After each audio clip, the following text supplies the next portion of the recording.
إلقاء القبض على ساحرة ومشعوذة متلبسة في مدينة العلمة ولاية سطيف. تبع معايا. تاجر مشهور ها بغاوتي ها الطلاس متاوعها ها كي مربي خمس ديال ها فسادات كفرة فسادات كفرة ها قال الله عز وجل: يا أيها الذين آمنوا إن جاءكم فاسق بنبأ فتبينوا أن تصيبوا قوما بجهالة فتصبحوا على ما فعلتم نادمين. الله عز وجل قال لك إذا جاك واحد بخبر ماذا بك تتأكد هذا خبر صحيح مش صحيح، باش ما تظلمش الناس وباش ما تندمش على هذا الشيء.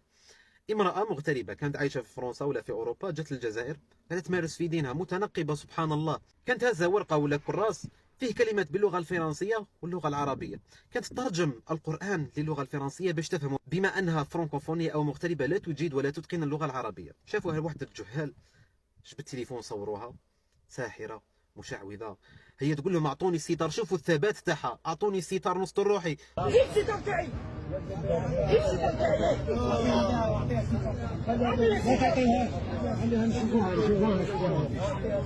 ويقولها لا خلينا باش نشوفوها.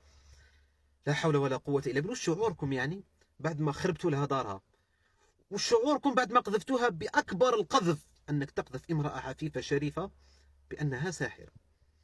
حسبنا الله ونعم الوكيل فيكم، حسبنا الله ونعم الوكيل فيكم اللي راهم فاتحين مقرات دي كلينيك مشعوذين وسحرة، خاصة في الغرب الجزائري، وكاين ثاني في الشرق وكاين في الصحراء. ما كاينش اللي يشكى بهم. رحتوا الامرأة اتهمتوها لأنكم شفتوا كلمات باللغة الفرنسية. الله المستعان. السلام عليكم.